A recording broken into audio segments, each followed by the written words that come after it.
Hello, Newbie Elementary. It's Mr. Scheck again, and I'm here to read one of my all-time favorite stories, Mouse Soup by Arnold Lobel.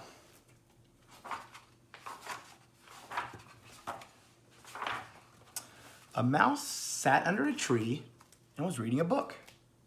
A weasel jumped out and caught the mouse. The weasel took the mouse home. "Ah," said the weasel, "I am going to make mouse soup." "Oh," said the mouse, "I am going to be mouse soup." The weasel put the mouse in a cooking pot. "What?" said the mouse. "This soup will not taste good. It has no stories in it. Mouse soup must be mixed with stories to make it taste really good." "But I have no stories," said the weasel. "I do," said the mouse. "I can tell them now." "All right," said the weasel, "but hurry, I am very hungry." "Here are 4 stories to put in the soup," said the mouse. Story number 1, Bees and the Mud. A mouse was walking through the woods. A nest of bees fell from a tree. It landed on the top of his head. "Bees," said the mouse, "you will have to fly away. I do not want a nest of bees sitting on the top of my head."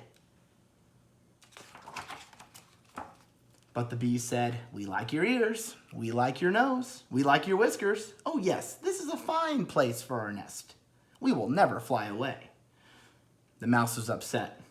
He did not know what to do. The buzzing of the bees was very loud. The mouse walked on. He came to a muddy swamp. "Bees," said the mouse, "I have a nest like yours. It is my home. If you want to stay on my head, you will have to come home with me." "Oh yes," said the bees, "we like your ears, we like your nose, we like your whiskers. We will be glad to come home with you."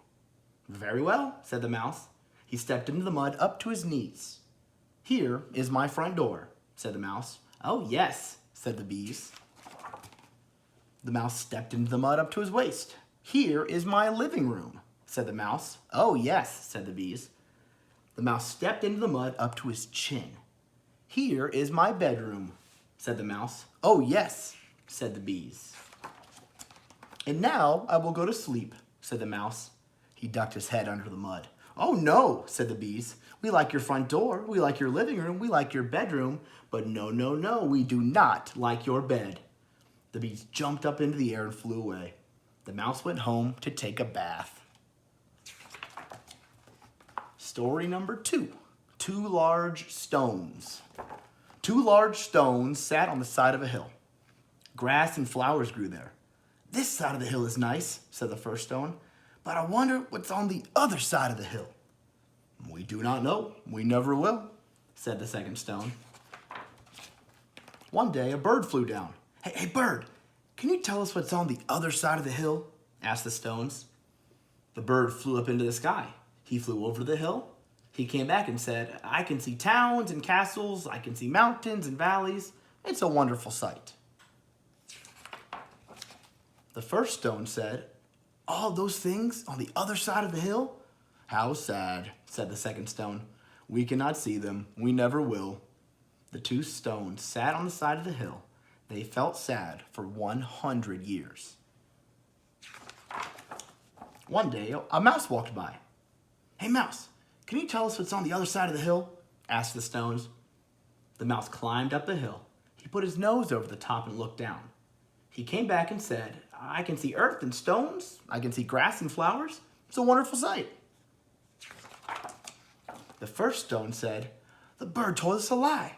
That side of the hill is just the same as this side of the hill." "Oh, good," said the second stone. "We can feel happy now. We always will." Story number 3 for the mouse soup is the crickets. One night, a mouse woke up. There was a chirping sound outside her window. "What is that noise?" asked the mouse. "What did you say?" asked the cricket. "I cannot hear you and make my music at the same time." "I want to sleep," said the mouse. "I do not want any more music." "What'd you say?" asked the cricket. "You want more music? I will find a friend." Soon there were 2 crickets chirping. "I want you to stop the music," said the mouse. "You are giving me more." "What'd you say?" asked the cricket. "You want more music? I will find another friend." Soon there were 3 crickets chirping. "You must stop the music," said the mouse. "I am tired. I cannot take much more." "What did you say?" asked the cricket. "You want much more music? Well, we will find many friends." Soon there were 10 crickets chirping. "Stop!" cried the mouse. "Your music is too loud." "Loud?" asked the cricket. "Yes, we can chirp loud." So the 10 crickets chirped very loud. "Please," shouted the mouse, "I want to sleep. I wish that you all would just go away." "Well, go away?" asked the cricket. "Why didn't you say so in the first place?" "We will go away and chirp somewhere else," said the 10 crickets. They went away and chirped somewhere else, and the mouse went back to sleep. And the last story to put in the mouse soup is the thorn bush. An old lady went to the door of her house. She was crying. A policeman came running. "Oh, dear lady," said the policeman, "why are you crying?" "Oh, come in," said the old lady. "I will show you." "Look, there is a thorn bush growing in my living room chair," said the old lady. "Oh, well, how did it get there?" asked the policeman. "I do not know," said the old lady. "One day I sat down and something hurt me. I got up and that was a thorn bush." "Oh, you poor lady," said the policeman. "I will pull the thorn bush out of your chair. Then you can sit down again." "No, no, no," cried the old lady. "Don't do that. I do not want to sit down. I have been sitting down all my life. I love my thorn bush. I am crying because it is sick. See," said the old lady, "all the branches are falling over." "The thorn bush may be thirsty," said the policeman. "Perhaps it needs some water." "Oh, I never thought of that," said the old lady. She poured some water on the chair. The thorn bush shivered and shook. Green leaves came out of the branches. Little buds came out near the leaves. And the buds opened up. They became large roses. "Oh, thank you, kind policeman," cried the old lady. "You have saved my thorn bush. You have made my house beautiful." She kissed the policeman and gave him a big bunch of roses to take home. "There," said the mouse. "I've told you all my stories. They will make your mouse soup taste really good." "All right," said the weasel. "But how can I put the stories into the soup?" "That will be easy," said the mouse. "Run outside and find a nest of bees, some mud, 2 large stones, 10 crickets, and a thorn bush. Come back and put them into the soup." The weasel ran out very fast.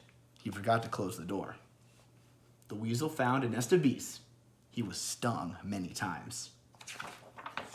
The weasel found some mud. It was wet and gooey. The weasel found 2 large stones. They were heavy.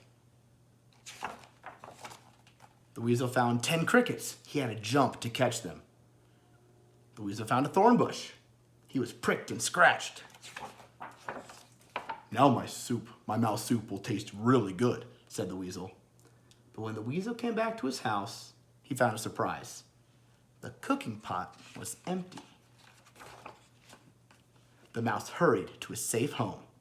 He lit the fire, he ate his supper, and finished reading his book. Hope you guys enjoyed Mouse Soup. Take care.